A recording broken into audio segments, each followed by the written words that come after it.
What's up, everybody? Welcome back to Just the Life of TV. I am Poetry. You are here for our very last Testament recap and review of the doggone season. I, for one, am exhausted with this show.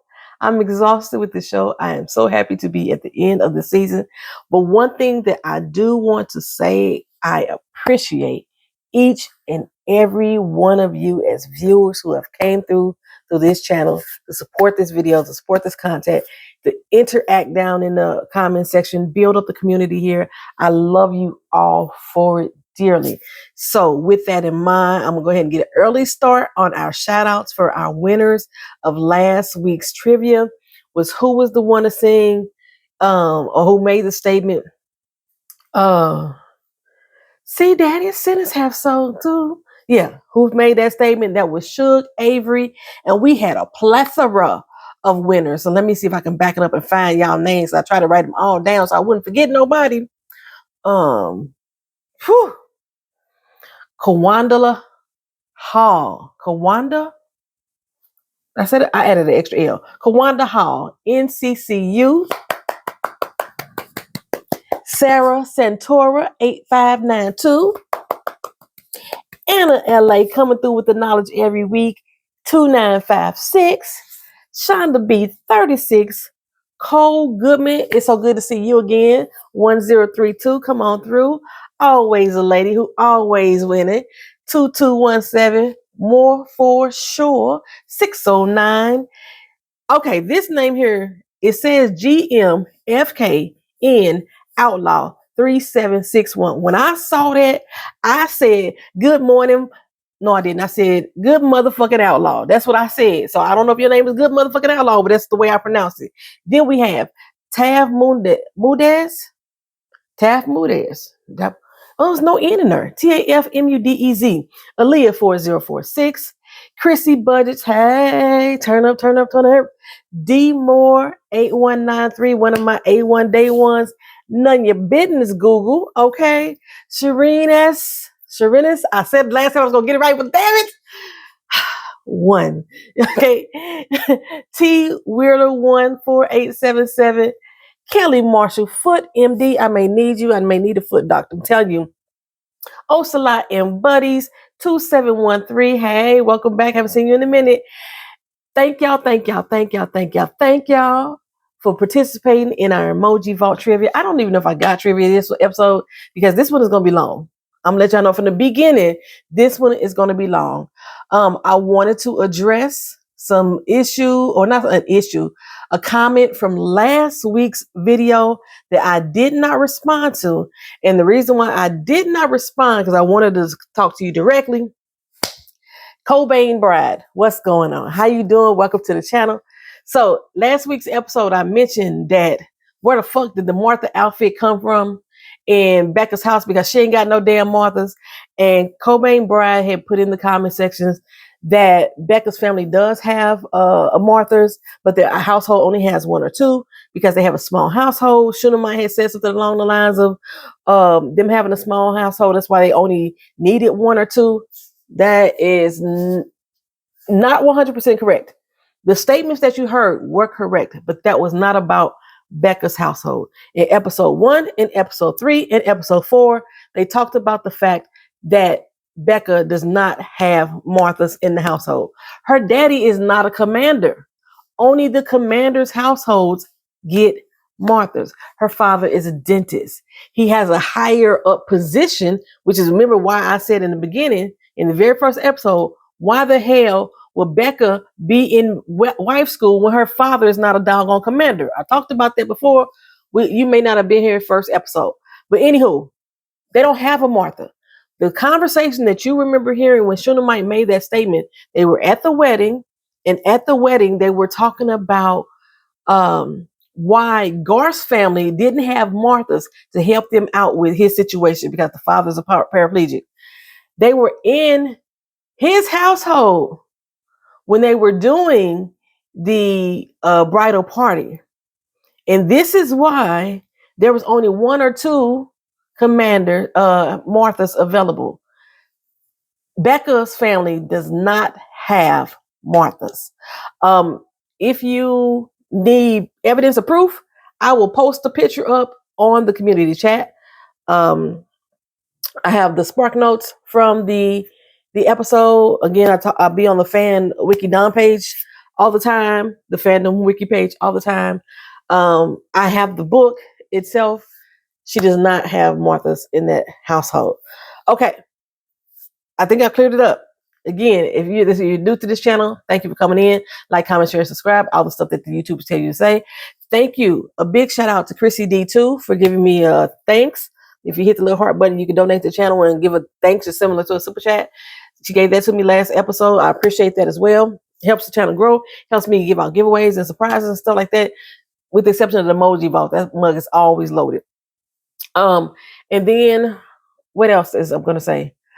As much as I dislike this show, I will be back next season. And the reason why I'm going to be back because I love you guys.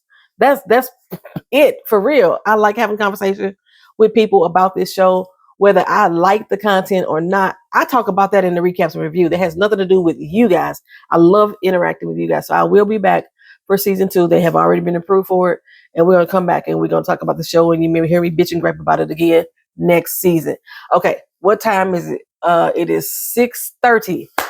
Let me write that down somewhere because I need to write that in. That's the timestamp it's going to be for the beginning of this recap and review. And like I said, this is going to be long. Not only am I going to review this, recap and review it, I'm also going to give you my thoughts and opinions at the end. So if you want to stick around to the end, I'll timestamp that as well. So you can just have those opinions. Or if you want to come back to it at a later date, fine with me, child. Agnes, who I stopped calling Hannah because I no longer feels like she Hannah. She wakes up. The camera lens is deeply focused into her eyes. You know, they like to get those close-up shots, and they really like to get the eyes as if the eyes are really telling them a story. Unfortunately for me, Agnes' eyes does not tell me a story at all. Chase Infinity has the same look all the fucking time. When I see her on the red carpet, when I see her in this movie, the other movie that she did with Tiana Taylor and Regina Hall and DiCaprio, same face, same look all the time. Her eyes do not tell a story. She is not Kerry Washington, who uses her entire face to tell a story. Yeah. So I don't even know why we really got that deep, intense look into her eyes. But I'm not sure if she's still in shock or she's in worry. I'm not sure what we're supposed to be reading out of her eyes there. She exits out the bathroom and she finds a spot of blood on the floor, which should have been dried up, but it wasn't. She was able to swipe it up with her finger and she looked, she turned around and saw how clean and pristine the bathroom looked. This one blemish was there laying on the floor. It was like all that remained in the pure white bathroom. It was almost as if it was a reminder that something that used to be pure lived here. Innocence used to be here, but it wasn't any longer. That's what that represents to me, right? So we go over to the school. Shunammite is questioning Daisy what was going on with her and Becca. Like, what beef do y'all got? What's really the tea, right? This is the first time that Shunammite don't know what the hell going on, and it's really throwing her off because she's none the wiser to what really went down. And Daisy wasn't really telling her anything either. She basically told her to shut the fuck up, stop talking to her, mind your damn business, right? But she was like, girl, whatever, what the fuck is going on? Okay, I need to know. We learned from Agnes that she later found out, because she was privy to this autopsy report. I don't know when she got privy to it. Maybe it's in the future past or what have you. But she was privy to this autopsy report. And I was actually surprised that they had an actual autopsy. But it was basically confirming what I said last episode. That Becca went all Norman Bates on that ass. She was psycho. She was crazy on that ass, right? She basically killed him and kept killing him until he was dead a second time. That's what she really did. They didn't say specifically how many stab wounds, but experts today would normally say that was a crime of passion because they say most crimes of passion, somebody that uses a knife usually is really personal when it comes to it. Even though it was shears, shears, knife, same thing, right? And I thought, just like Shunammite thinking right now, what beef do you have with Daisy and Becca? What beef do y'all have? I thought that was going to be the perception that everybody was going to have as well, right? And Shunammite is the only one feeling like me, like what's going on? Okay, tensions are felt. Tensions are felt, and I was wondering how much Agnes was going to divulge to her new bestie Daisy. Okay, well, we go over to where Becca is being held now. She not heave-hoeing in the toxic wastelands. She not over in the fields, swinging high from poplar trees. She not strung up on her neck on a wall. She's sitting in her cell singing an old Negro spiritual. Mhm. This show loves to borrow from African American history and culture and weave it into the storyline. And before y'all get to saying that song is not an old Negro spiritual, we used to sing that at our church. Okay, the song is an old Negro spiritual. I like to give y'all a little bit of history, just a little bit, right? So the song originally was titled "We Are Climbing Jacob's Ladder." This was a song that was created by the enslaved people in the early 1700s. Now remember, slaves couldn't read, slaves weren't supposed to write, but they was forced to believe the King James version of the Bible, right? So there's a scripture in the Bible. I want to say it's Isaiah.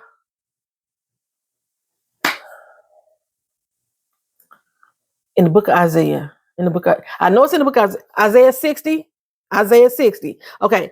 In the book of Isaiah, is it verse 60, chapter somebody? Verse 60. It's just read the whole damn thing.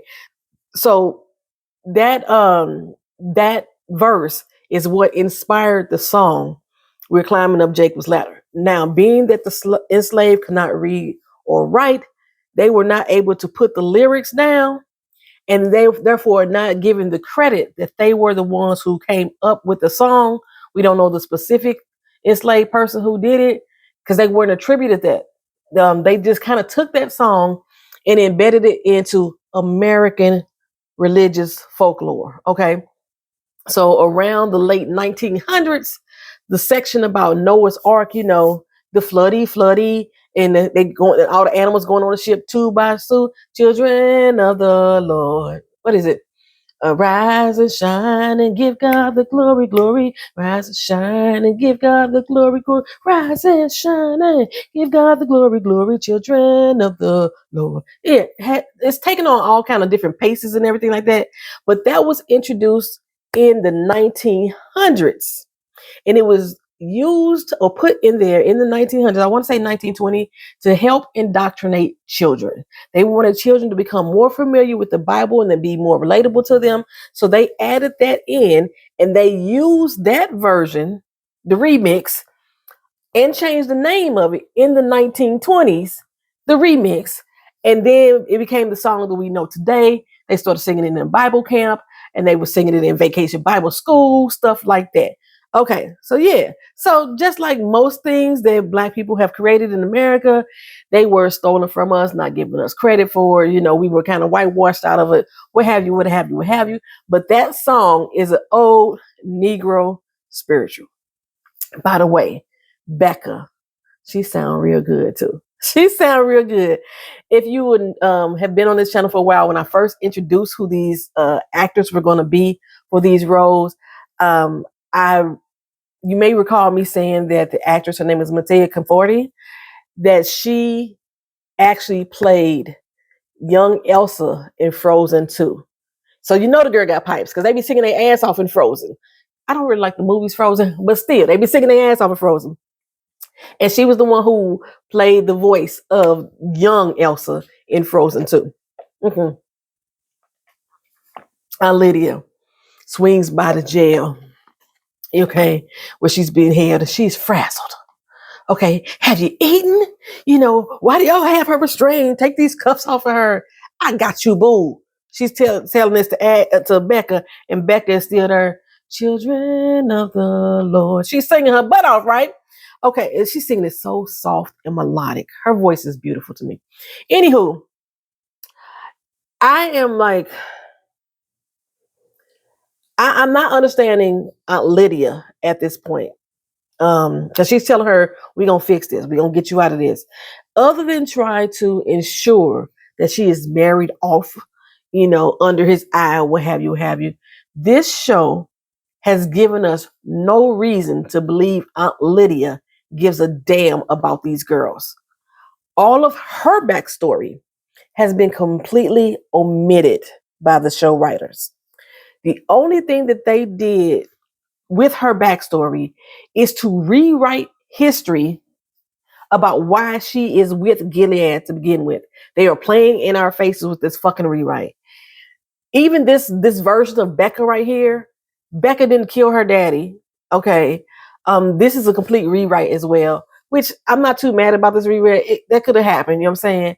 But in the book, Aunt Lydia is the one who was responsible for Dr. Grove's death. Not saying that she killed him, she's responsible for his death.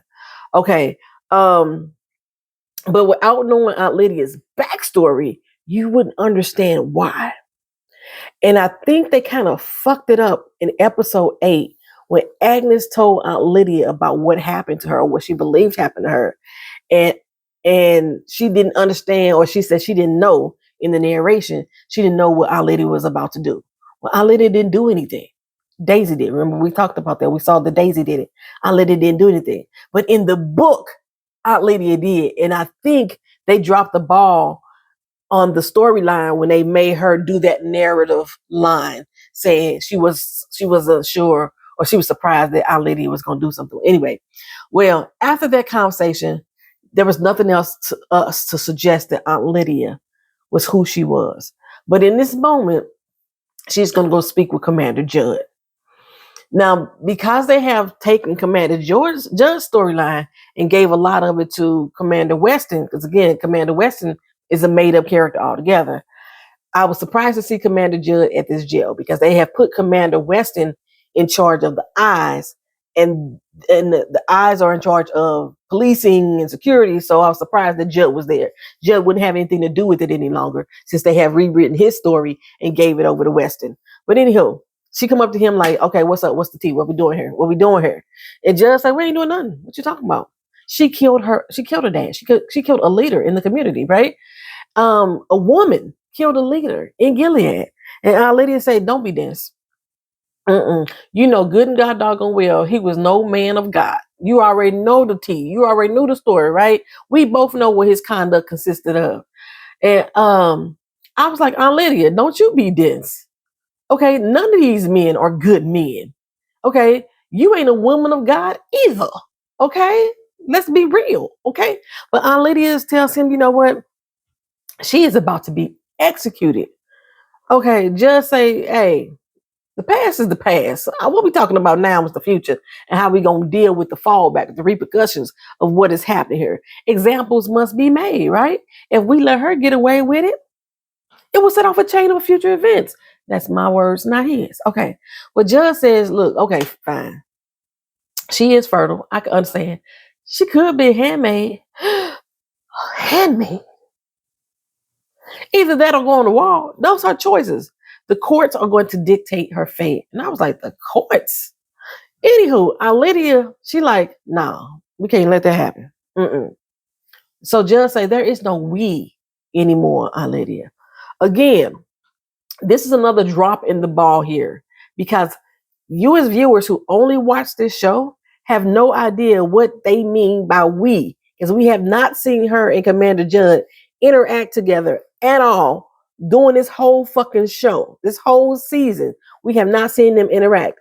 We've seen him say a couple of times to Aunt Vidal, maybe we need to turn Aunt Lydia down. But the suggestion that we are not a thing anymore means that we at one point we were one point working together, doing some type of fashion, some type of thing, right? And even though we know that we saw that stadium scene where we saw that, she decided to be a handmaid, for not handmaid, aunt for Judd, and she was gonna, run the girls or what have you. That is not even what happened. So when he said we're not a we anymore, she didn't lose her fucking job. So what do you mean that we're not a we? So I'm gonna tell y'all what that means. In the book, Aunt Lydia and Commander Judd have been working together since Boston. They did not respect each other, but they used each other to help rise. Aunt Lydia is the one who was responsible for putting Commander Judd back in his position because he did a failed attempt internationally. He was trying to commit genocide. He was Homeland Security. He was ICE. He was that motherfucker. And he was committing genocide over internationally. And that's something that failed. Okay. So Judd, with the help of Aunt Lydia, came together by rebuilding their reputations. Because remember, she was already being shunned because of the Boston shit. So they got together to rebuild their reputations and came up with the Pearl Girls. The Pearl Girls have only been in existence for 4 years since Boston. Okay, so Judd initially was the original one who helped kill the president and the members of Congress back in The Handmaid's Tale when they overthrew the government. Judd was the one that helped lead that charge. Okay. Judge was the one who started the aunts, but in the book, he started with Aunt Vidala. And Aunt Vidala saw something in Aunt Lydia and recruited her before Gilead even took place. Okay. Also, he figured that the best way to get women in line was to have women control them. This wasn't the idea of Aunt Lydia like they showed us in the stadium. This was Judd's idea. So this also created a sense of loyalty to him because instead of having these women go to the colonies, they would work for him as aunts. The aunts were old women. So I don't even know how Estee, Gabbana, and Vidala even got into the thing. In the book, Vidala was a lot older. She wasn't this young Asian girl. They were older women who were infertile, childless, and supposed to have been shipped off to the fucking colonies. Okay? So basically, by allowing them to become aunts and become a force within Gilead, positions that women didn't normally have, they became loyal soldiers to him. He invented the patriciation, where the girls stoned the men who did them wrong or what have you, because he felt there was a way for the women to get their aggression out. You know, they hear being kidnapped and tortured and shit. This was a way for them to get their get back. So by allowing them to do that. That was his idea. This is a way to pacify the handmaids. Okay. Whatever rage that they had, get it out that way. Like I said, he was the head of the eyes initially, but they created this character, Weston, who was taking over that backstory. Even like the marriage thing and him wanting to be marrying Agnes and stuff like that. That was all done, you know, from taking off Judd's story. Judd was a motherfucker in the book. He would get these young wives, he would marry them, and they would end up dead within a year when they got too old for his ass, right? Yeah. Okay. Anyway, we at the school. Vidalia is announcing to the girls that Becca will not be coming back to the school, child. Her father passed away gently into the night. And we're going to ask the family to please respect their privacy, as the family to respect their privacy in this moment. Okay? No, ma'am. No, ma'am. One of two things should have happened here. Becca would have been shamed for killing somebody that was in leadership. And they would have used her as an example to keep the other women in line. Or she would not have been spoken of at all. And they would pretend that she never fucking existed. The same way they're doing Talia, the same way they did Emily in The Handmaid's Tale. Agnes looks over at Shusha. She looked her in the face and Shu knew. Agnes knew something. Okay. And she was going to find out. Daisy, Hulda, Ho Sheba, all the rest of them, they was flabbergasted at the news, right? Not her dear daddy. Ain't no way. Every green girl in there should have felt some type of release.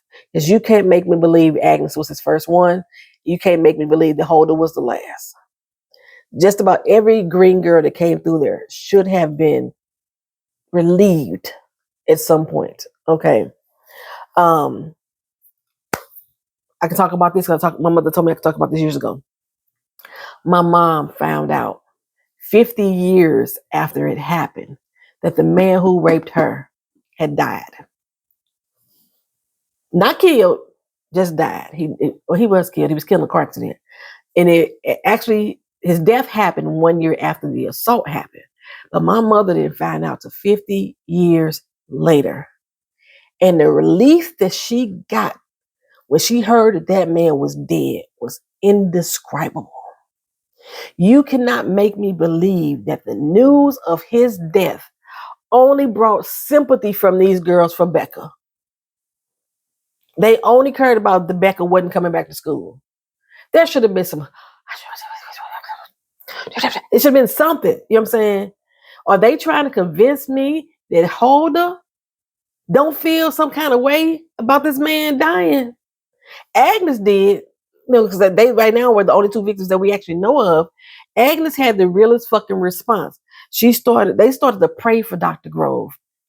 And she couldn't listen to that shit. So she ran up out of there. Hilarious. I got another moment. The man who molested me growing up, right? I wasn't his only victim either. And he happened to be a family member. And he was married to a family member. We was at I guess he was a family member. We at the funeral. And they up there on the podium saying all this good shit about how a good daddy he was and a good man he was. And we all in the funeral like, who the fuck are they talking about? You can't be talking about him. And we was all like, who was he? All of us leading over. Who was he talking about? Not him. No. Ain't no doggone way, right? Ain't no doggone way.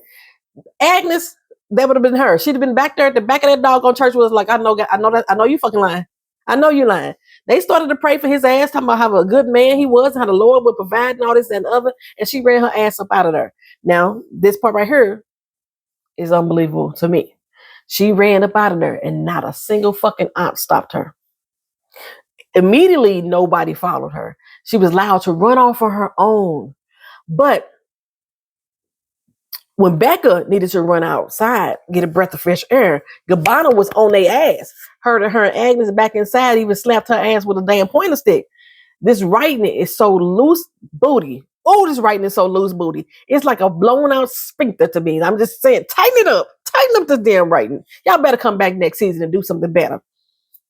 I don't understand why this script can't have consistency with the interactions between the aunts and the girls.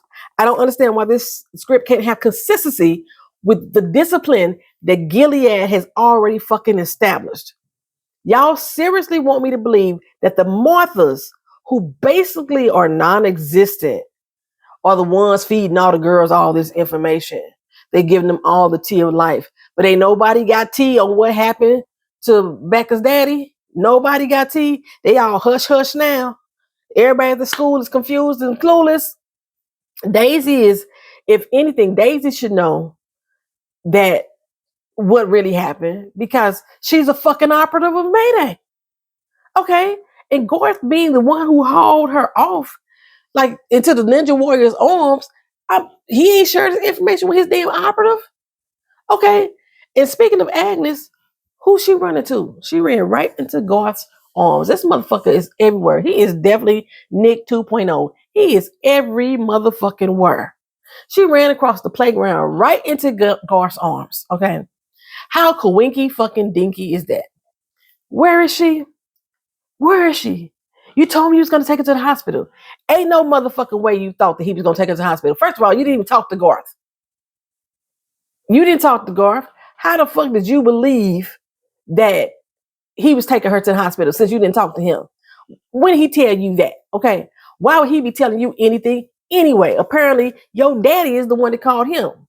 Okay. Why was he even there to begin with? I don't even fucking know. Because that's all they had to do was coax Becca's ass out of the house pretending that she was going to go off with Agnes or somewhere, or they would just open the door and the fucking eyes would have rushed on in. They allowed to come into the goddamn house. They could have just left the front door open and allowed Becca to come step the fuck out. They could have came and snatched her ass out the goddamn bathtub. Garth was not needed there for real. He's not even a good fucking operative any goddamn way. He don't never know shit about nothing. Daisy usually tell him what's going on, okay? He always found out about the shit after the fucking fact. He tell her that he don't know where Becca is. And honestly, he don't care, okay? He don't care. And as a future husband, you would think that he would have a right to know where his future wife is going to be at this point. Especially by since he's going to become a commander, okay? Well, Aunt Estee finally walked her ass out there to find Agnes in the arms of Garth. You unhand her right now, okay? Unhand her, young man. I was like, girl, if you don't get the fuck out of here, if you don't get the fuck out of here, Y'all just took a man's hand off for touching himself because he was thinking about a girl. He was a guardian. And you actually are allowing Garth to touch Agnes, touch her. And he tell you no, he ain't gonna do what you say do. What the fuck are you talking about? Not only that, there's other guardians nearby. And none of these guardians have any loyalty to Gilead to check Garth. None of them. Remember when Nick was up with June at the carnival and shit like that, and they ran into two guardians. These guardians were obligated to call it in. Nick was their commander in chief. He was the one over them. They was still gonna call it in on his ass that he was out here where he wasn't supposed to be with a goddamn handmaid. Okay. And you mean to tell me none of these damn guardians decided to say anything to Garth? Man, if y'all don't stop with this bullshit, if y'all don't stop with this loose booty ass writing, okay. Garth Estee escorts Agnes back to the school, right?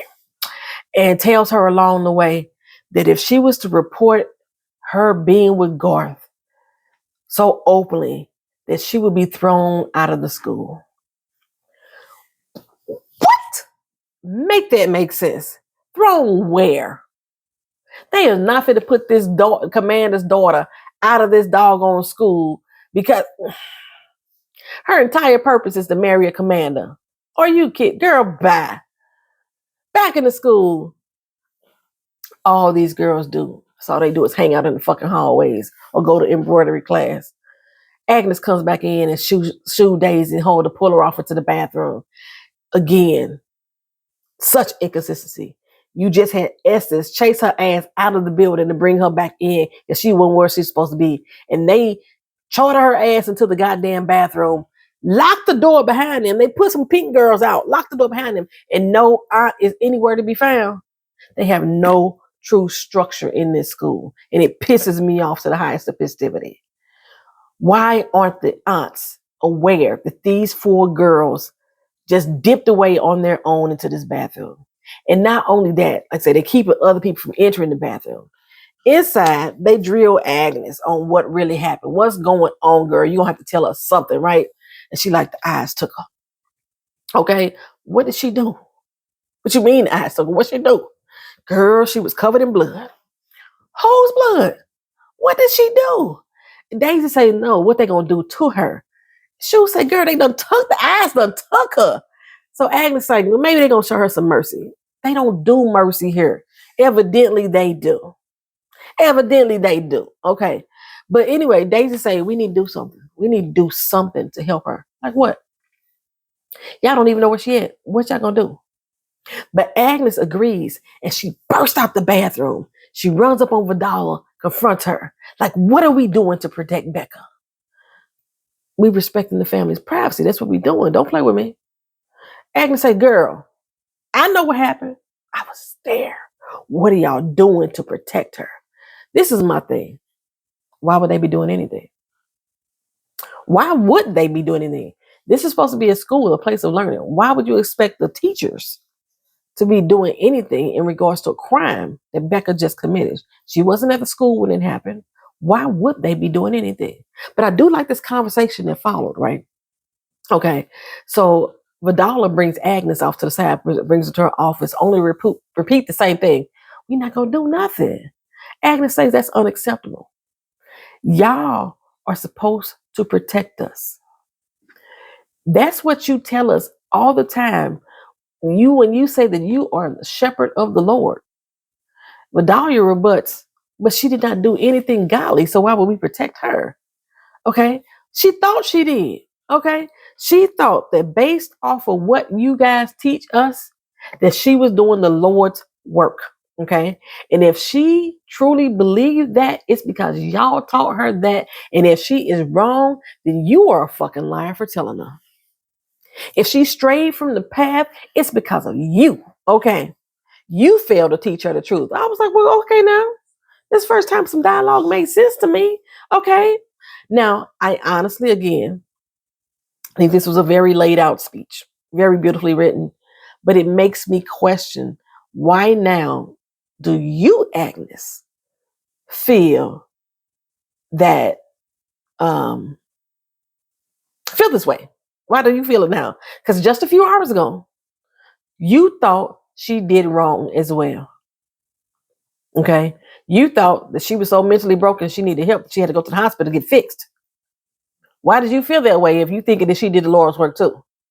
If you honestly believe that that what she was doing was the Lord's work too, then why would you feel that way? Okay?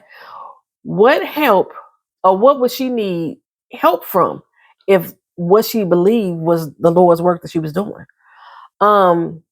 It's your guilt. Agnes, right now, it's your guilt eating you up because you realize it.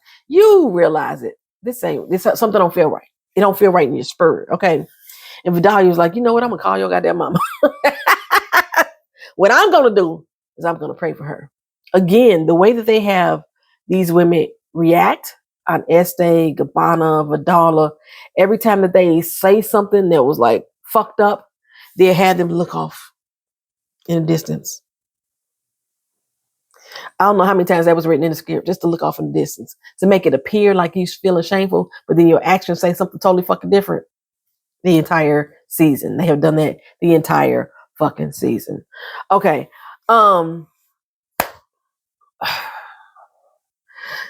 Agnes.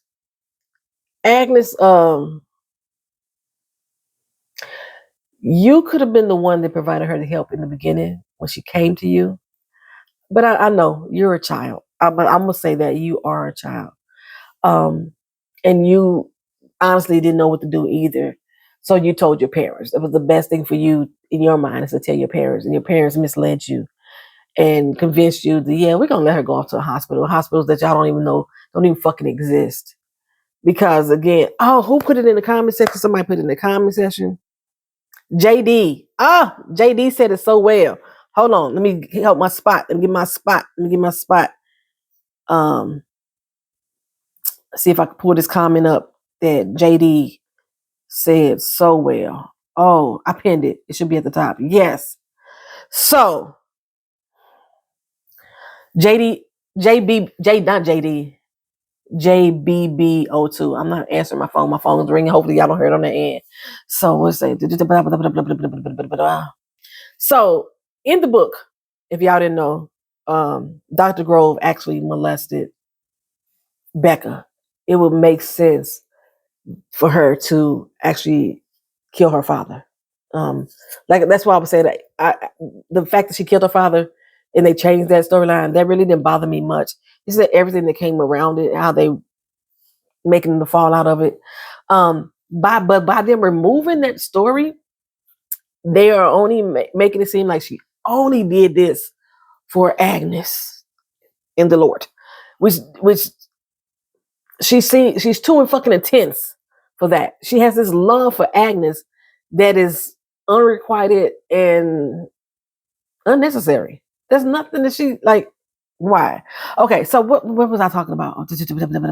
Yeah, Becca's act now is no longer rooted in fear because they've taken out her backstory that her father was doing it to her as well. It was all simply for revenge for somebody that she was in love with. And I think Sloan P had mentioned that too, that though Becca just got this love for her that we don't understand. Okay, she was like, okay, so JBB said something that Becca wants to run away and be free and be gay, and she should not have any framework for that since she grew up in Gilead. I have been trying to instill that in you guys forever. Some of these things that they are doing, they have no framework for. Because of the life that they have in Gilead, these girls were 3 or 4 years old when they were taken. Because of the life that they had in Gilead, they have no framework for what it means to be in love with somebody. And I know a lot of you, we talked about this before, that how this was a natural selection. These are natural feelings and there's no framework for it. Sloan P also, oh God, yeah, Sloan. Where your comment at? Also made mention that that was another thing. Made mention that she watched an interview done with the guy who plays Garth. And Garth said his character, because he grew up in Gilead, in this society, under this, way of life, he has no understanding of the concept of love, which is why he was telling Daisy he wasn't marrying for love, because he don't even know what the fuck that is. How can he marry somebody for love when that's not something that he knows of? And if that is true for Garth, then why the hell is it not true for Agnes? Garth was 10 years old when Gilead started.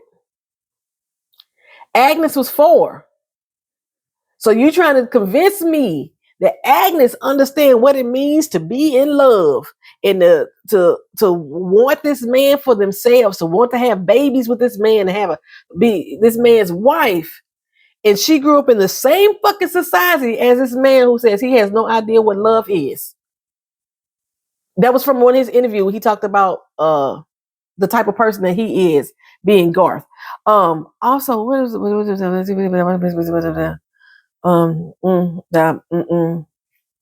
Oh, and then we was talking about the hospitals. I was talking about her taking them. Okay, that's what I was trying to get to when I was talking about JBB's comment. Okay, they also said that they were taking Becca to the hospital, and that annoyed me. You and I know damn well Gilead got rid of psychiatry. Yes, they did. There are no mental hospitals. And I mentioned before about how Commander Joey Lawrence, his wife, they try to hide her condition because of it. But there was one thing that they mentioned. Eleanor could tell you. Eleanor was Commander Lawrence's wife. They was giving her herbal teas for her bipolar disorder.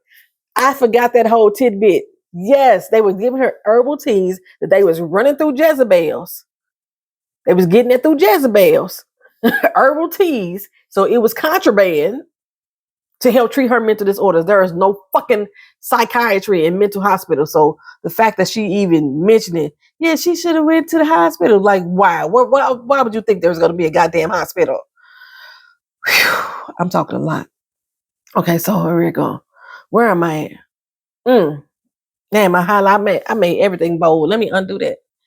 I was trying to save my spot and I don't know where I was at. Okay, well, Agnes tells Aunt Vidala, because she told her she was going to pray for Becca, that she already prayed for her. Okay, she already did that. And what she prayed for was to have somebody defend Becca. And since she don't have anybody defend her, then she know prayers don't work. That's basically what she's telling her. Agnes, like I said, you could have been that one when she came to you for help, but you June's daughter too, and you don't take accountability for any of your actions either. They have consequences too. And I was just curious as how she was going to act with her father now. I figured that she's going to be mad at Paula, but I wonder if she's going to be mad with her daddy too. Okay, so anyway, this, like I said, this is going to be long. This is probably going to be almost a 2-hour, maybe longer, recap and review. You go get some popcorn, get you something to drink, come back. Again, if you're not subscribed to the channel, you might as well go ahead and do that. We got 2 more shows coming up this summer. I got Power, got the House of Dragons, and then we'll come back next year with the rest of the Testaments too. And y'all just know, I'm going to be me. I'm going to be me. Okay, anywho. Daisy, she manages to leave the school unnoticed. Now she's still doing some work as the Pearl Girl, so no, her after pretending that she's doing flowers is not really a big thing, but she goes unnoticed. The Pearl Girls are supposed to be spies for the aunts. They're supposed to be junior aunts, but none of them take notices. The Daisy, who hasn't been out there with them all day, she's actually been in the school, in class. She comes out there and grabs some damn planters and head towards the buildings that the Guardians live in. Garth meet her in the woods and she demands Mayday help Becca. He said, you sounding real childish right now, okay? That's because she a fucking child. What you talking about? Okay. She took offense to being called a child and was like, fuck you and fuck Mayday too, okay? You the man with the gun and you ain't about shit. Can't do shit with it. Okay. He like, what the fuck you gonna do? Okay. Okay. She said, I ain't gonna sit on my ass. That's what I'm not gonna do. And I was like, well, that's a surefire plan there. Go get him, girl. Okay. He like, that's gonna get your ass killed. That's gonna get you killed. It's gonna get me killed and any other Mayday operas that we have. She said, well, fuck you. I quit. That child blinked so many motherfucking times. I was like, what the hell? She cleaning off the lens on my camera. Why is she blinking so hard? Anyway, I feel like this is really pathetic.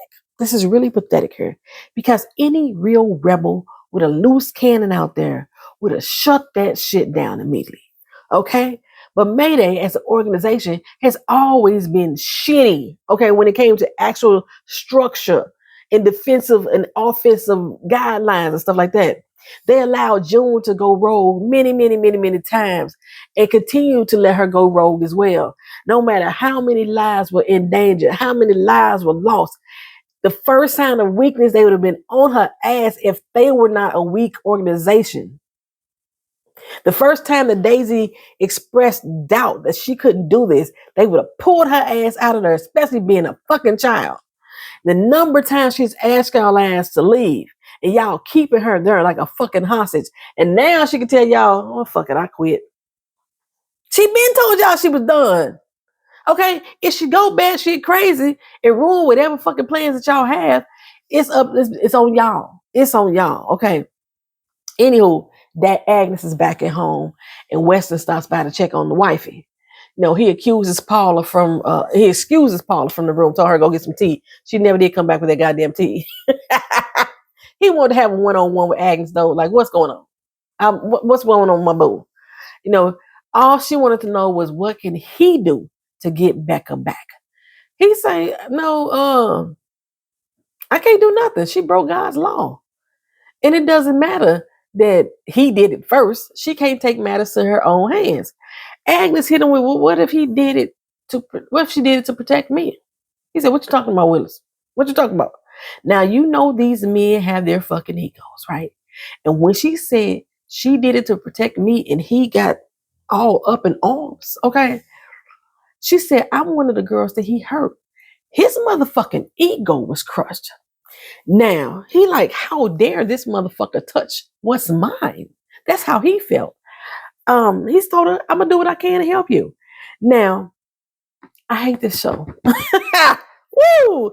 Garth walks out of the Guardian house with a loose cigarette in his mouth, pulling out his transistor motherfucking radio, tuning in to Mayday News on 101.6 Rebellion Radio. Okay, the initial message was all Mayday operatives, not inconspicuous at all. Tune in to a certain channel. Again, not conspicuous at all. And there was only one message. Sounded like June. This message was for all Mayday operatives. That little problem we got, that little loose cannon that Poetry was talking about earlier, we gonna handle that shit tonight. Sounded just like June to me. It was a good thing that Daisy don't have a transistor radio no more because nobody gave her a new one. Okay. They didn't see fit to replace it. I don't even think she told them that she don't have it anymore. Instead, they passed her a jar of honey with a note attached to it saying, meet me at the Bell at 10 p.m. How would she know what the time of day is?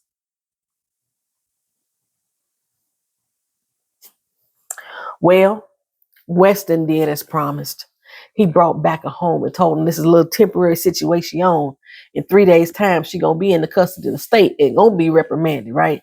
I'm actually surprised that the wife, Dr. Grove's wife, was so receptive, considering she ascribes to Gilead's way of life as well. Which in turn makes me believe that she should believe her husband is a fucking priority. Unless she was aware of his proclivities. Okay. And she assumed, like us, that he was touching Becca too. Now, I don't know how Daisy knew what time it was, but she got her ass up. She rushed down the stairs in her gown, ducked behind the walls, in her little house shoes. They was clippity-clopping all on the goddamn floor. And just in time, she was able to get behind that wall as two aunts walked past. She was breathing heavily, waiting, see if she was followed, right? Two aunts had passed without notice.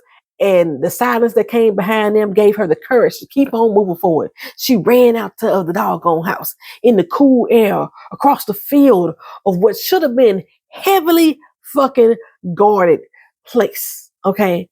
She met with the honey delivery guy. I'm going to call him Honey Badger from now on. He told her to settle on in, gave her a jacket, put her inside a god doggone barrel, told her it'll be a few hours. You need to relax, but it's going to get cold. Okay, I was tripping off the fact that, because now I be nitpicking. It's funny to me that this honey badger truck is cold, considering that cold air crystallizes honey and makes it go grainy. so it wouldn't be cold. But anywho, she like, where I'm going. He didn't answer. She didn't press. All I could think of is, girl, you keep running off with these people and you know nothing about them. First it was June, then it was the cafe later, and now it's Honey Badger. He had her climb inside those barrels. He put the lid on top of her head, and they drove off through the streets of DC. Here's the thing. The last thing you told us is you were going to do something about Becca. Okay. So why would you get into this barrel without pressing what we're doing?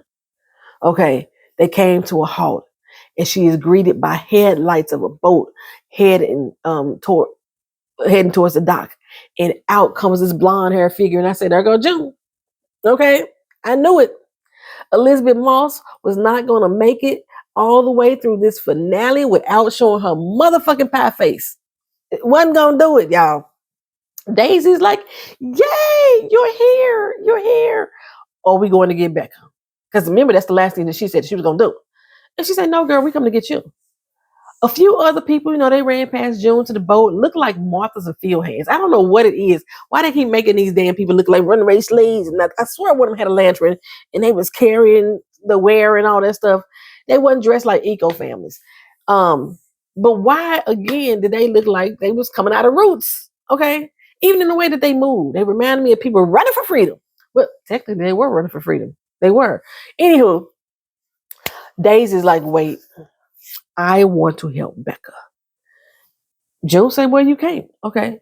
Because you don't fucking listen. You're threatening Mayday. You've become a liability. So now you got to fucking go. This ain't about you or your little friends. Okay. This is about the overall picture. Now, mind you, Garth doesn't know June. Let him tell it. So that means he had to told somebody else that told June. And this whole conversation that followed really bothered me because of that situation. We told you that there would be consequences, there will be casualties, but you can't jeopardize the rest of us for your little friend. I don't even think I need to say what I need to say about what I'm feeling about that statement, especially coming from June. So I'm not going to say it. I'm not going to say it. June says she does whatever it takes to get Hannah back, to get Hannah freedom. But these girls can't be saved because they don't know that they need saving. Again, that is another nod to Harriet Tubman. Rumor has it, or the belief is, that Harriet Tubman made the statement that she had saved 1,000 slaves. She could have saved 1,000 more if only they knew they were slaves. And that's basically what June is saying, that these girls don't even know that they are enslaved.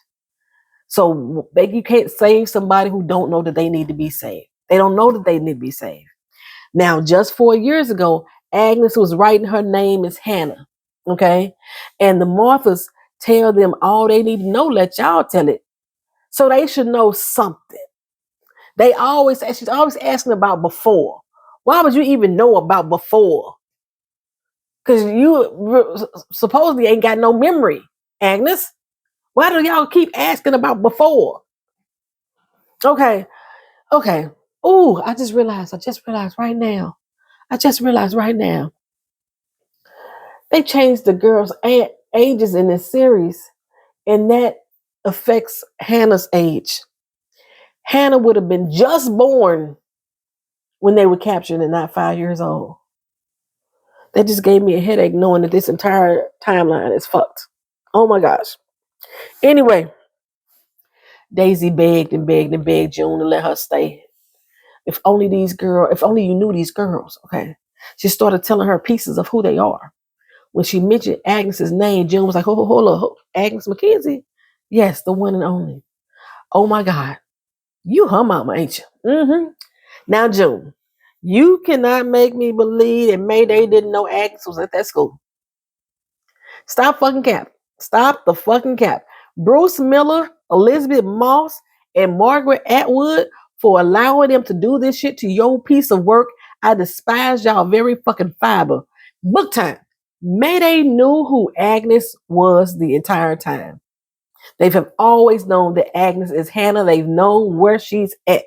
In the book, Daisy told June, Daisy was told that June was her mama. And when she got to the school, because Aunt Lydia was her fucking handler, She told Daisy that Agnes was her sister. Okay. Y'all ain't read the book and y'all gonna read it.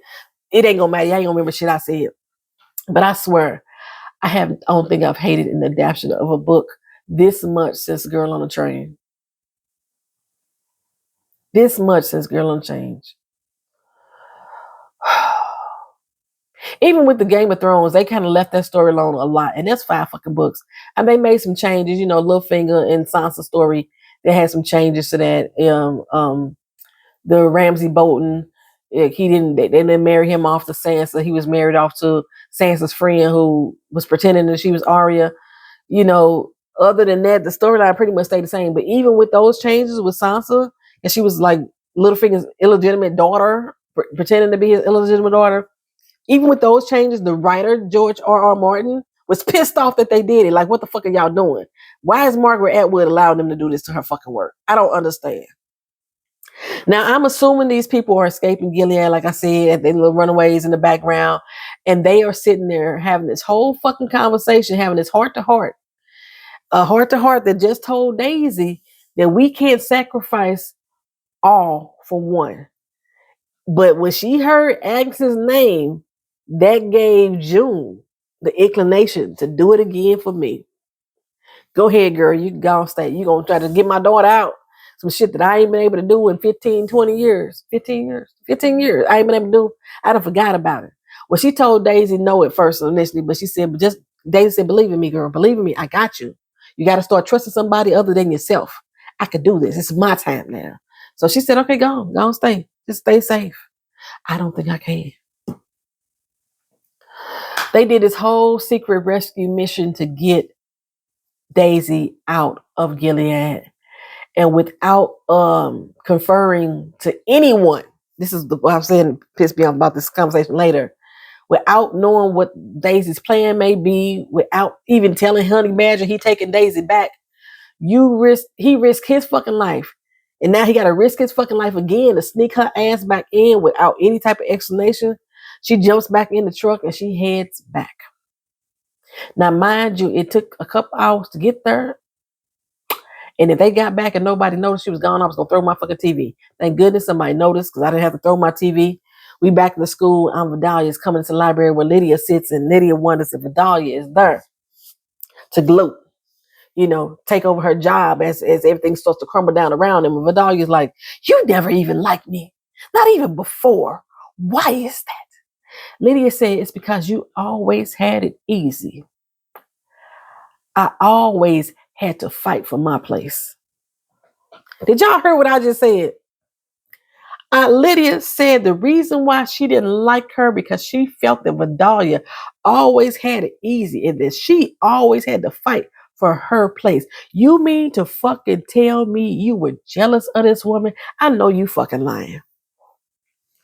You were jealous of this woman, and this is why it was so easy for you to pull the fucking trigger because you didn't like her any goddamn way. And y'all dummies in the comment section sit here saying, I understand why Aunt Lydia did what she did. And this is the reason why I said I don't trust bitches like Lydia. If you were standing next to me in the fight, I know for a fact you would turn your fucking gun on me and shoot me dead because you're jealous of me, bitch. Oh, wait, she was only trying to survive is what y'all saying. No, she was trying to get rid of the fucking competition. Make shit easier on her. It's a long, deep-seated hate in that bitch's heart for Vidalia. Okay? That hate extended all the way to her motherfucking trigger finger. She didn't think twice. Vidalia said, bitch, you was going to kill me in that stadium. Is that you fighting for your place? Aunt Lydia made no apologies. She made no concessions. Nothing. But Vidalia then extends her an olive branch and offered to work with her. I told you, baby, it'd have been on motherfucking sight every time I seen Aunt Lydia.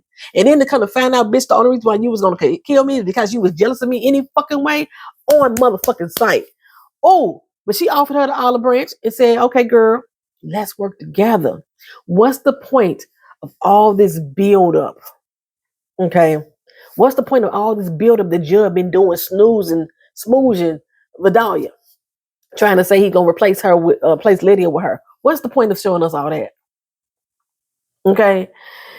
Tried to get Vidalia over on his side. What was the point of that? Vidalia said we need to work together. And Lydia, why would I do that? Still, why would I do that? She still act like Vidalia owe her something. Vidalia said, because we are supposed to be God's vessels. And I have to be reminded of that today.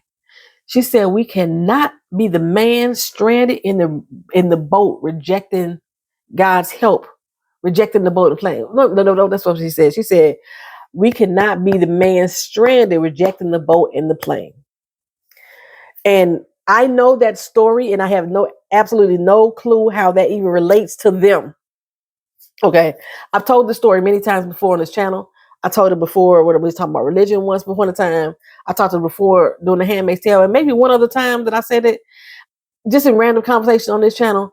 I know this story like the back of my motherfucking hand. It has nothing to do with working together, especially not working with your enemy. It's about trusting in God and acknowledging his help has arrived. It's about taking action to save yourself with the help that God has provided you. What the fuck is she talking about?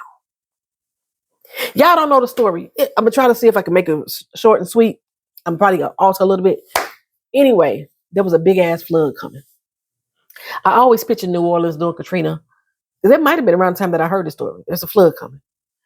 It's on the news report, and everybody's saying evacuate. And this man say he not evacuating, he not going away. And somebody comes by on a bike and said, come on, we got to go. It's a flood coming. He said, no, don't go on without me. I'm going to wait for God. Then somebody comes by in a car and say, come on, get in the car. And he said, no, go ahead on without me. I'm going to wait for God. And then the flood water start to rise. Somebody showed up with a boat, floated past the window, say, come on, get in this boat. And he says, no, I ain't going yet. I'm going to wait for God to tell me what to do. I'm going to wait for God, right? The flood rise higher and higher and higher. So the man climbs up on the roof. And then all of a sudden, a helicopter comes over and it drops down a rope. It tells the man, climb, save yourself. And the man say, no, go on without me. I'm going to sit here and I'm going to wait on the Lord, right? So the next time we see the man, he is dead in heaven, standing there at the pearly gates. And the Lord says, why are you here? Okay, my child, why are you here? And he said, Lord, why did you forsake me? I was waiting on you. And he said, well, fuck, I sent you. He said, fuck. He said, I sent you a boat, a car. I sent you a bike, a car, a boat, and a plane. And you didn't take none of them. It's your fault. What does that have to do with Alvidalia and Lydia working together? Nothing at all. Anywho, Honey Badger makes it back to Gilead. All the Guardians are looking for Daisy. They see Honey Badger roll up and Garth meets them at the truck. Somehow, he knows Honey Badger brought Daisy back. But she's not hiding inside the burrows this time. He tell her leave her coat and just come on. Okay. Garth takes her out, gives her a cigarette that he always got, and then he yells, I got her. Okay. Now she wasn't there smoking this cigarette when the truck pulled up. Okay. All of a sudden she just appears and she's smoking this cigarette and Garth drags her inside. And Lydia say, smoking is a sin. And it's unlawful in Gilead too, Aunt Lydia. But okay. You couldn't help yourself. I know. Somehow, some way, you got your hands on a forbidden cigarette and decided to go on a stroll in your nightgown to go smoke this cigarette. Gone for hours. It must have been a Virginia Slim because, they long and thin, because it took her forever. And she was still out there choking on this cigarette when they found her. And Aunt Lydia don't even bother to concern herself with where you get the cigarettes from. Because the show is horribly fucking written. Okay. But go on, take your ass. Go on the time out. Aunt Esty waiting on your ass. Okay. Because you've been out there long enough. You've been here long enough. You should know better. But we're going to go on let that slide.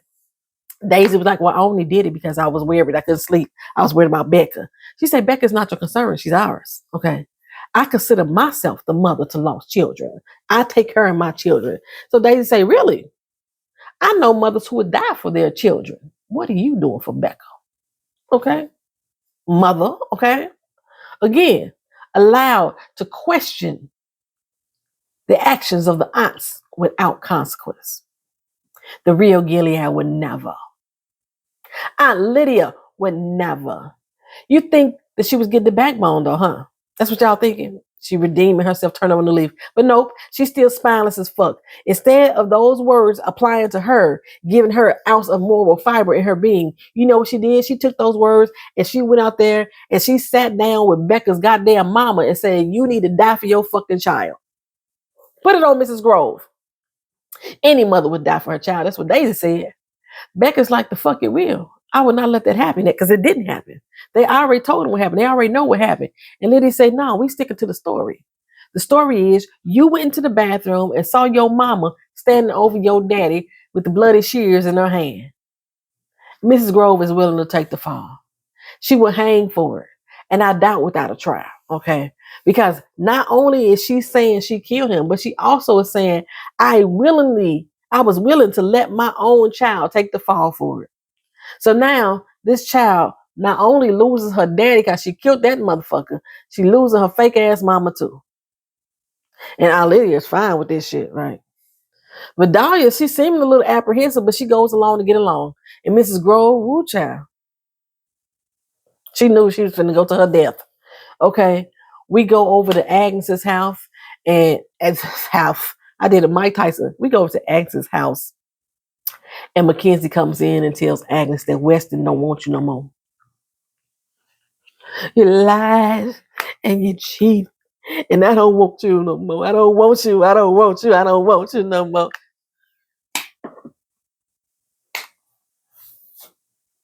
Who said those words?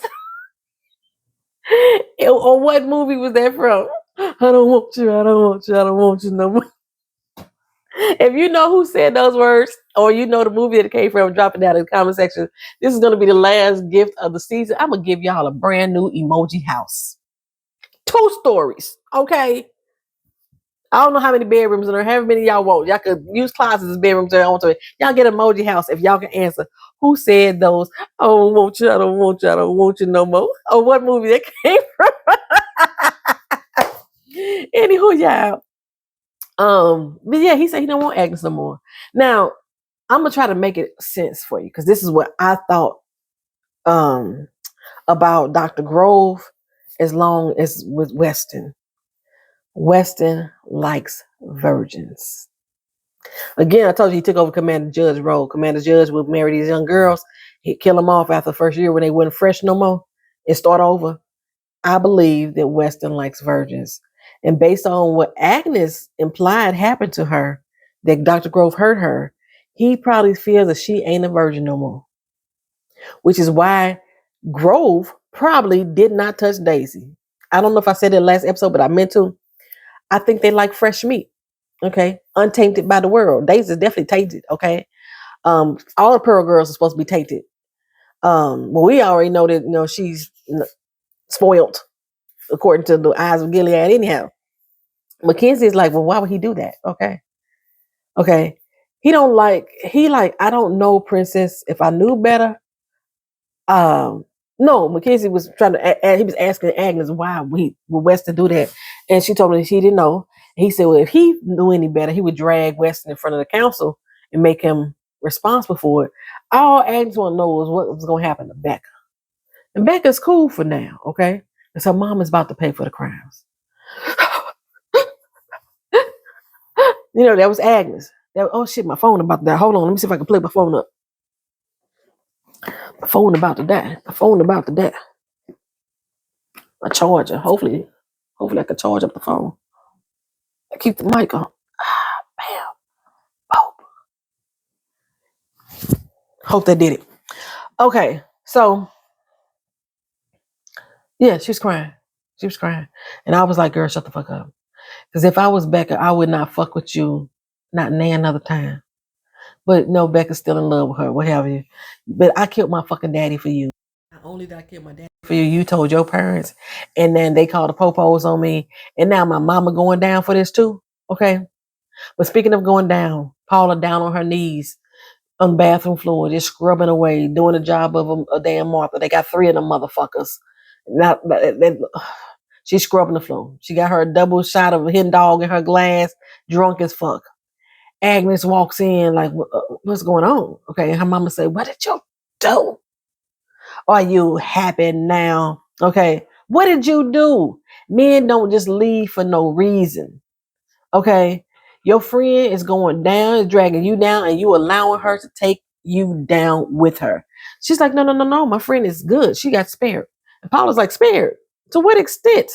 She's spoiled goods at this point. No one would have her.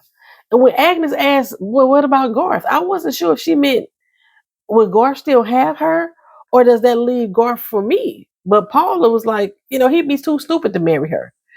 I knew this would be, what did I put here? I knew. Oh, she goes on to say that I knew that we should have served you up when we had the chance because I don't deserve this shit here. They wanted to part you out like the junkyard and mail you piece by piece to your mama. Send her a thumb, a toenail, a toe ring, all that. She wanted to do all that after that shit she pulled in Boston. But no, your daddy wouldn't let him take you. And look at us now. Okay. Got to suffer because of you. Agnes got scared. She put on her socks and she ran out of the house. She always fucking running off some goddamn word. But she really ain't going nowhere at all. Okay. She's about to go run into Garth's arms again. Somehow, she did what Becca did. Somehow, she made it all the way over to Guardian's barracks. I already found out. Why is my phone not charging? I plugged in. We already found out I was at the school. Is it charging? Okay, it's doing something. It's doing something. Okay. We already know the Guardian's barracks was at school because remember Agnes just ran out of the school and she ran right into Garth. He was at that doggone building. Okay, so somehow she done made it to the same place that Daisy took the planners was at. It was at the Guardian's house. She done made it all the way there.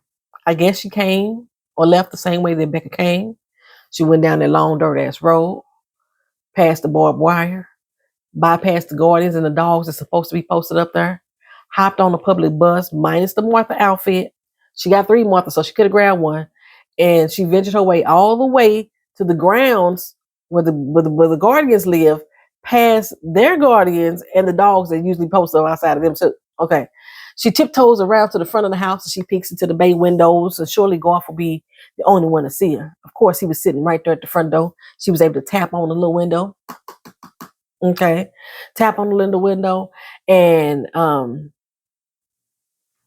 don't know why nobody else heard it tapping or what have you. But yeah, he comes on out and she tells him, you better marry Becca. Don't let her be a fallen woman. And he's like, I don't think I can do anything given the circumstances.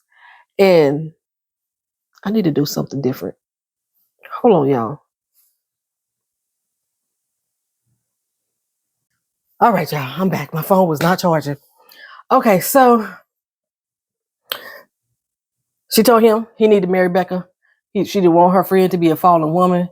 At first, he said there's nothing that he could do, especially given the circumstances. And she was like, you're a man. You could do anything.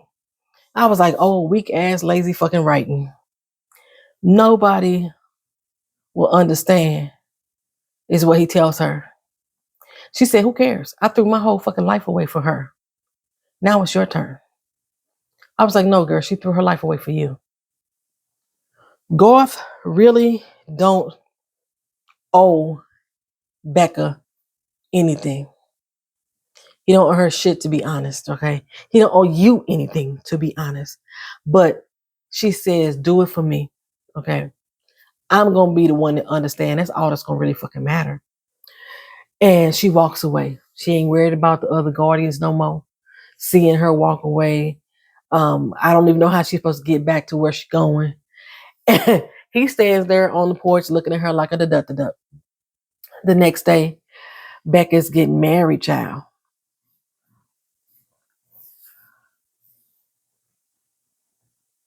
The next day, Becca is getting married Are you fucking kidding me? Garth is not even a commander yet, and they already got her in her wedding gown. This old gaudy ass fucking shit. How the fuck is he getting married before any of the senior commanders? There is no way that Becca should be getting married right now. While she's about to walk down the aisle, her mama is walking the green mile.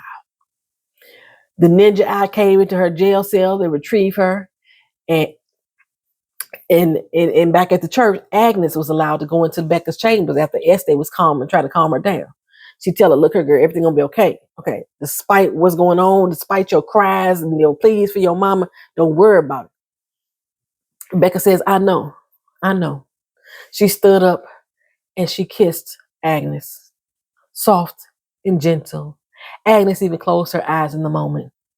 Then Becca laid her head on Agnes's chest.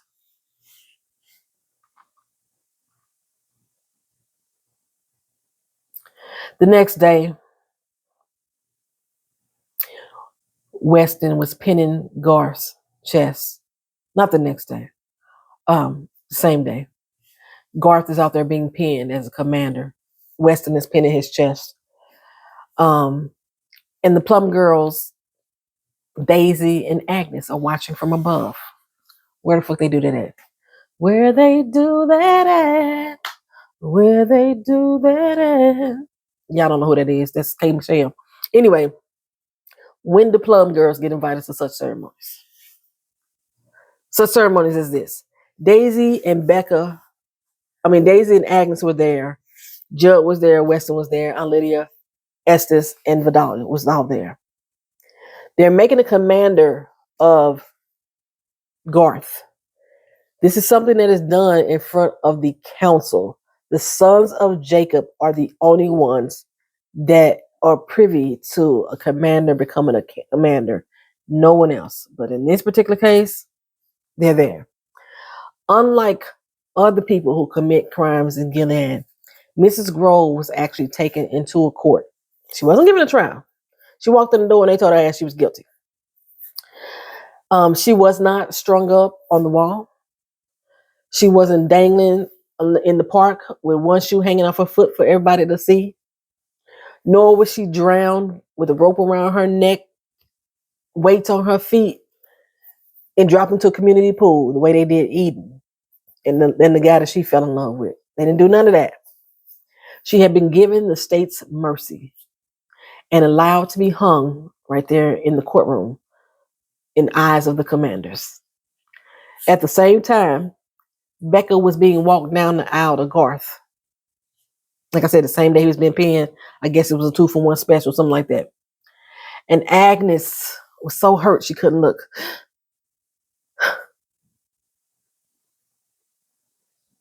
She was hurt, so hurt. Daisy asked her, "How you holding up, sis? You know?" She said, "Well, it's done now. They married." And Paula was right. I just knew there was gonna be ways I was gonna mess up my life, and I did it. It's all my fault. So Daisy was like, "I'm sorry, girl." Her exact words. Okay. Anywho, she said, "You got some real fight in you. You got this real overbearing sense of justice." I forgot the term she used. "Where do you think that come from?" And she's like, "I don't know." Okay. She said, "I do. You get it from your mama." Okay. Get it from my mama. She get it from my mama, Victoria Monet. Okay. Anywho. And she's like, "Well, how would you know?" She said, "Because I met her once." Actually, met her more than once, but still. Okay. June Osborne is her name.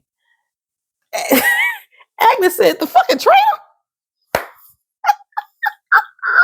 How fucking dare you? Don't be lying on me like that." Okay. She's a terrorist.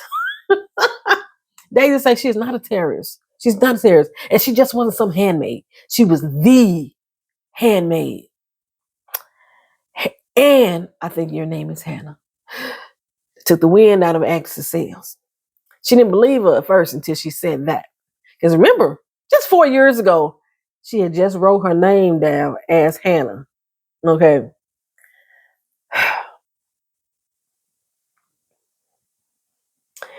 Hannah met June one too many times for her not to remember June. Maybe that first time she was like, you know, my mom, I don't know who you are. Da, da, da, da. But the last time they got together, she remembered who June was. Did she see it 3 times?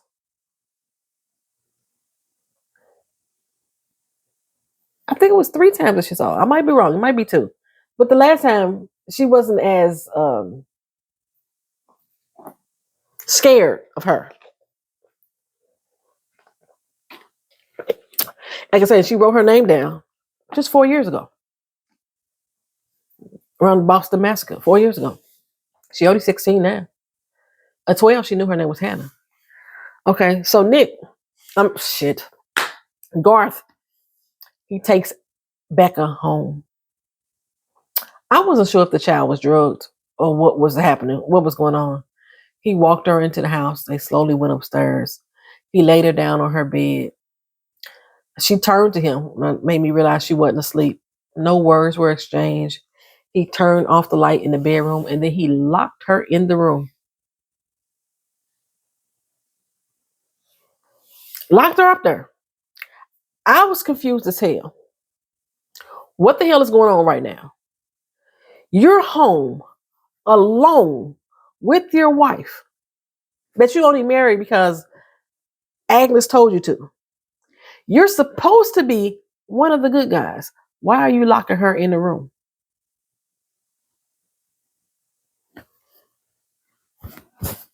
Why did you lock her in the room, Garth? Make it make sense to me. Agnes goes back home when she pulls out her little bag of trinkets. Remember, she showed Daisy her bag of trinkets of stuff that she found and collected. And inside, she still has this drawing cloth that she wrote her name, Hannah, on it. And she looks at that and she knows that Daisy is not lying and she is Hannah. Meanwhile, Daisy says June, jar of honey, let her know being in Gilead has changed her life for the better. And Agnes and Aunt Lydia are at the school. Aunt Lydia is saying, welcome back. We've never seen the green girl come back. And I was like, when the fuck did she leave? She ain't went no damn where. Anywho, Aunt Lydia says, since you were thrown back into the dating pool, we got hurdles we got to overcome. And Agnes says, yes, I know. Like my lineage. June Osborne is my mother. Aunt Lydia says, I know your mother. We were homies. We were friends. Okay. I got nothing but love for her. My words, not hers. What she really told her was that, yes, I know your mother. I know her very well. And one thing I can say is that she never gave up. Well, that is a bald-faced ass fucking lie. She did give up. That's why the fuck Agnes still there. Okay. She did give up. That's why she was shocked when Daisy said her motherfucking name. Like, oh my God, she's still alive. She did give up on her. Fuck you talking about. I started this season off saying how I was still pissed at the fact that Agnes is still here. Why the hell her goddamn mama or her daddy and shit ain't came and got this fucking girl yet? 4 fucking years later. She did give up on her. But Aunt Lydia tells her she never gave up. And therefore, we won't either. Again, it makes no sense to you as viewers what Aunt Lydia meant. Y'all may think that Aunt Lydia is saying, I'm turning over a new leaf. I'm now going to help these girls. For the past 4 years, even though Aunt Lydia has been working with Commander Judd,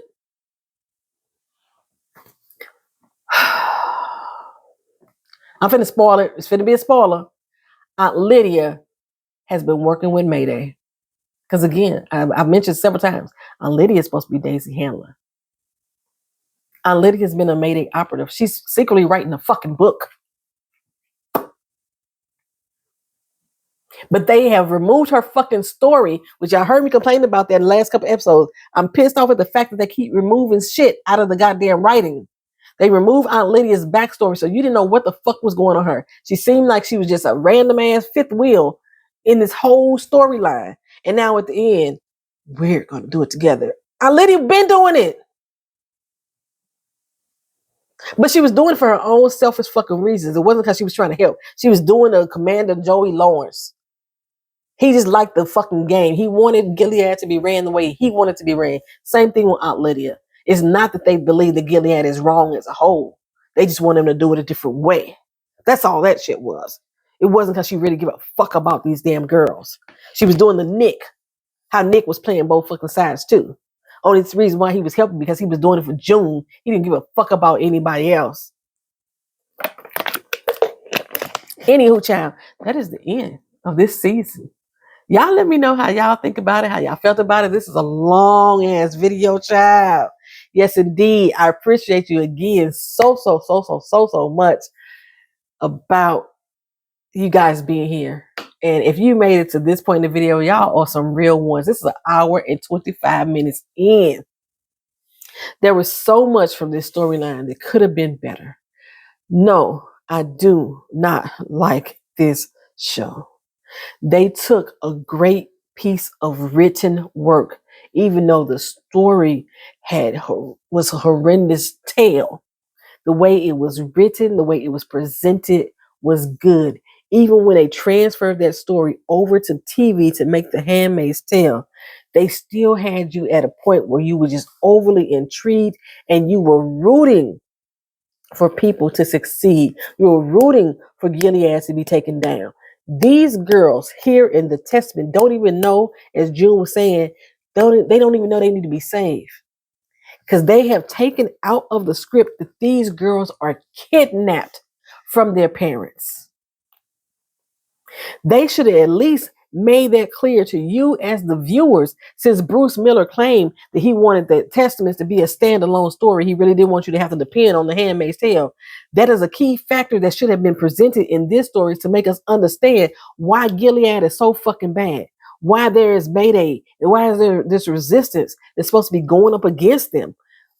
All that shit should have been explained at some point. We still have no fucking clue why Garth is supposed to be an operative. Why is he with Mayday? Well, he don't do shit. He don't know shit. And he locking Becka in the motherfucking room at the end of the season finale.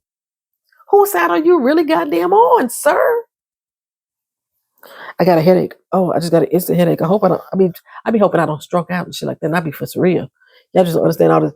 I've been having like hard time these past couple of days. I'm almost so much medication. And I just got an instant headache right there. Like, oh. This show was not gonna get me. So not gonna get me.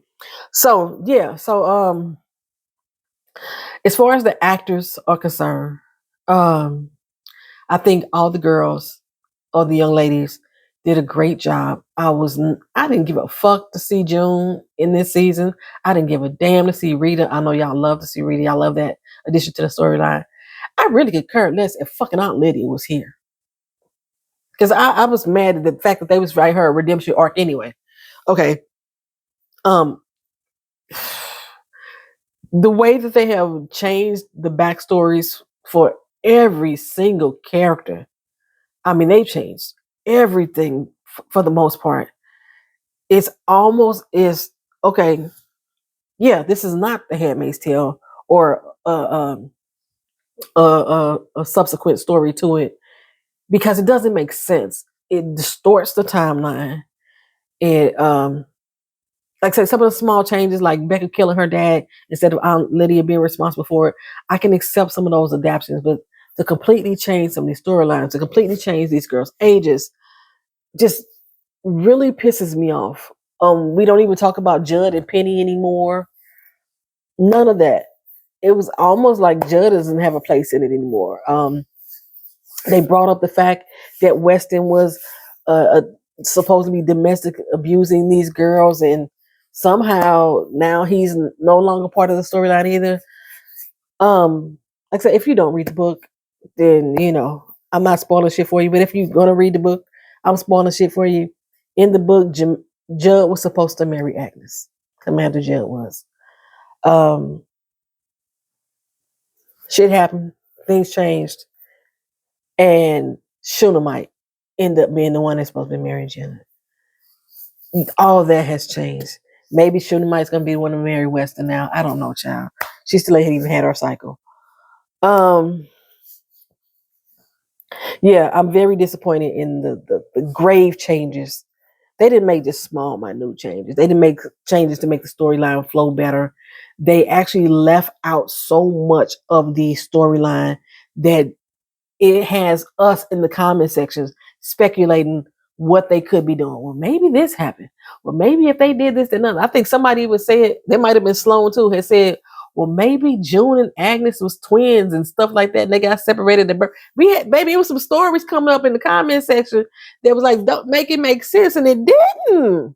It didn't. And again, I'm going to post a little blurb up on the community tab so you can see that Agnes, Becka, I'm sorry, that Becka does not have Martha's. So again, that was something that was talked about in the comment section last week, but I only had one person, and that was Cobain Bride. Yeah, there was no Martha's there. That was of Becca's household. Those Marthas that you were witnessing were the ones that was working with. I don't even know what his last name. Garth's family. Okay.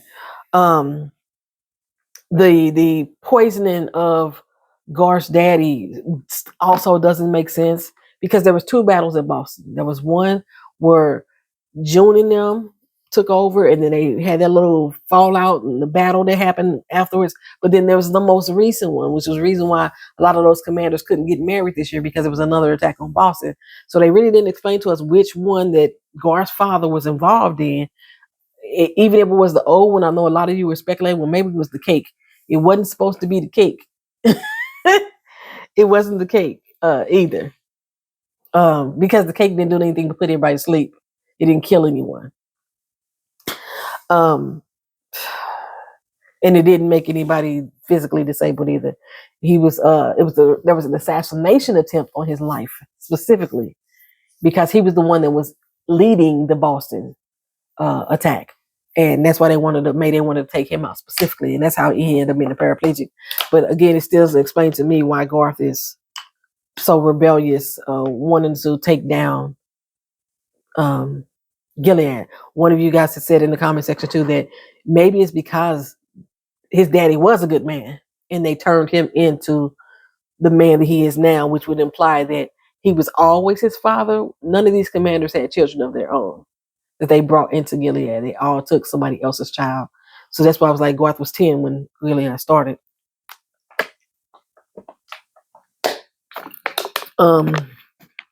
We already addressed the Canada thing and the birth rates. We addressed that. I know it was something else that I was going to discuss. I was like, I got so much to talk about. But this video is an hour and 32 minutes. I was meant to put it up yesterday. It took me forever to watch this because I was like, oh, hell no. Oh, hell no. I was doing all that. And I kept pausing and I was arguing with myself. I again appreciate just allowing y'all to allow me to be me. And we'll be back next season. We will be. So for those of you, like I said, who are new to this channel, who didn't know, I will be reviewing House of the Dragons that begins in June, and the TV series Power, Raising Kanan, the final season, season 5. I will be reviewing that begins June 12th, I believe. And then I'm going to be doing a series on Black cult leaders. I'm not sure how often I'm going to be doing that. That's just going to come out randomly. Hopefully some new stuff will come out by the fall that I could actually watch. And yeah, that's it, y'all. I think, whew. If y'all had any questions for me, leave them in the comment section. I'm going to try to answer everybody. I did not get to everybody last week. I did try to at least put a heart on your comment. Some of y'all was writing dissertations. And when y'all start writing stuff in the comment section that goes longer than the way I talk, because I know I talk long. I am long-winded. If y'all comment is long-winded as me, I may not get to it that particular day. I am reading it, though, and I'll probably apply to it later. But yeah, this has been fun. This has been, even though I've been aggravated like a mug, this has been fun. Y'all have a good one. Thank you for being here. Like, comment, share, subscribe. Peace.